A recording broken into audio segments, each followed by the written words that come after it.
ಬರೇ ಮಲೆನಾಡು ಅಥವಾ ಅರೆ ಮಲೆನಾಡು ಸೀಮಿತ ಇಲ್ಲ ಅಧ್ಯಕ್ಷರೇ, ಇದು ಇಡೀ ರಾಜ್ಯಾದ್ಯಂತ ಇದೆ. ಪ್ರಮುಖವಾಗಿ ಎರಡು ಬೇಡಿಕೆಗಳಿದೆ ಅಧ್ಯಕ್ಷರೇ. ಒಂದನೇದು ಗ್ರಾಮ ಪಂಚಾಯತಿನ ನೌಕರರಿಗೆ ಕನಿಷ್ಠ ವೇತನ ಹೆಚ್ಚಳ ಮಾಡೋದ್ರ ಬಗ್ಗೆ. ಈಗಾಗಲೇ ಇವಾಗ ಅವ್ರೇನು ಮಿನಿಮಮ್ ವೇಜಸ್ ಇದೆ ಅದು 2022ರಲ್ಲಿ ಆಗಿರೋದಂಥದ್ದು. ಈಗಾಗಲೇ 11/4/2025 ಒಂದು ಡ್ರಾಫ್ಟ್ ನೋಟಿಫಿಕೇಶನ್ ಲೇಬರ್ ಡಿಪಾರ್ಟ್ಮೆಂಟ್ ಇಂದ ಬಂದಿದೆ. ಇದು ನಾವು ಮಾಡೋದಲ್ಲ ಅಧ್ಯಕ್ಷರೇ, ಕಾರ್ಮಿಕ ಇಲಾಖೆದವ್ರು ಮಾಡ್ತಾರೆ. ಕಾರ್ಮಿಕ ಇಲಾಖೆದವರು ಈಗಾಗಲೇ ಎಲ್ಲ ಇಲಾಖೆದವರಿಗೆ ಅವರ ಅಭಿಪ್ರಾಯನ ಕೇಳಲಿಕ್ಕೆ ಒಂದು ನೋಟಿಫಿಕೇಶನ್ ಅನ್ನ ಹೊರಡಿಸಿದ್ದಾರೆ ಅಧ್ಯಕ್ಷರೇ.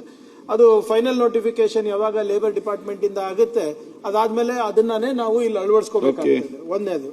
ಎರಡನೇದು ಅವ್ರು ಕೇಳ್ತಾ ಇರೋದು ಪ್ರಮುಖವಾದಂತ ಪ್ರಶ್ನೆ, ನಮ್ಮ ಗ್ರಾಮ ಪಂಚಾಯತಿ ನೌಕರರಿಗೆ ಸೇವಾ ಜ್ಯೇಷ್ಠತೆಯಿಂದ ವೇತನ ಪಾವತಿ ಮಾಡುವ ಪ್ರಸ್ತಾವನೆ ಸರ್ಕಾರಕ್ಕೆ ನಾವು ಸಲ್ಲಿಸಿದೀವ ಇಲ್ಲ ಅಂತ. ಈಗಾಗಲೇ 2 ಬಾರಿ ನಾವು ಸೀನಿಯಾರಿಟಿ ಮೇಲೆಗೆ, ಜ್ಯೇಷ್ಠತೆ ಮೇಲೆಗೆ ಯಾರು ನಮ್ಮ ನೌಕರರಿದ್ದಾರೆ ಅವರಿಗೆ ಸಮಾನವಾಗಿ ಅವರಿಗೆ ತಕ್ಕಂಗೆ ವೇತನ ಕೊಡಬೇಕು ಅಂದ್ಬಿಟ್ಟು ಈಗಾಗಲೇ 22/2/2024 ಅದಾದ್ಮೇಲೆ 7/8/2025 2 ಸರಿ ಆಗ್ಲೇ ನಾವು ಮನವಿಯನ್ನ ನಾವು ಮಾಡ್ಕೊಂಡಿದ್ದೇವೆ ಫೈನಾನ್ಸ್ ಡಿಪಾರ್ಟ್ಮೆಂಟಿಗೆ. ಅದನ್ನು ಕೂಡ ಅವರು ಪರಿಶೀಲನೆ ಮಾಡಿಬಿಟ್ಟು ಹೇಳ್ತೀನಿ ಅಂತ ಹೇಳಿದ್ದಾರೆ ಅಧ್ಯಕ್ಷರೇ. ಈಗ ಮತ್ತೊಮ್ಮೆ ಮಾನ್ಯ ಶಾಸಕರ ನಿರೀಕ್ಷೆಯಂತೆ ಅದನ್ನ ನಾನು ಫೈನಾನ್ಸ್ ಡಿಪಾರ್ಟ್ಮೆಂಟ್ ಅವರಿಗೆ ಕಳಿಸ್ಕೊಟ್ಟು ಅದಕ್ಕೆ ಅನುಮೋದನೆ ನೀಡುವಂತೆ ನಾನು ಒತ್ತಾಯ ಮಾಡ್ತೀನಿ ಅಧ್ಯಕ್ಷರೇ. ಎರಡನೇದು ಅವರು ಏನು ಹೇಳ್ತಾ ಇರೋದು, ನಮ್ಮ ಚಿಕ್ಕಮಗಳೂರು ಶಾಸಕರು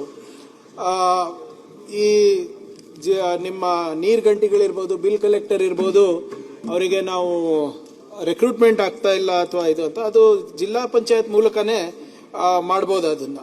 ಸೊ ಅದನ್ನ ಎಲ್ಲೇ ಖಾಲಿ ಇದೆ ನಾವು ನೋಡ್ಕೊಂಡು ಸಿಇಒ ಅವ್ರ ಹತ್ರ ಮಾತಾಡ್ಕೊಂಡು ಎಷ್ಟಿದೆ ಅಂದ್ಬಿಟ್ಟು ಜಿಲ್ಲಾ panchayat based on notification based on roster ಮಾಡಬೇಕಾಗುತ್ತೆ. ಅದನ್ನ ನಾವು ಮಾಡ್ಬೋದು ಅಧ್ಯಕ್ಷರೇ. ದಟ್ ಅದು ಸ್ಥಳೀಯದಲ್ಲೇ ಮಾಡ್ಬೋದು, ಅದಕ್ಕೇನು ಸರ್ಕಾರಕ್ಕೆ ತನಕ ಬರೋದು ಅವಶ್ಯಕತೆ ಇಲ್ಲ, ನೇರ ನೇಮಕಾತಿ ಇರುತ್ತೆ.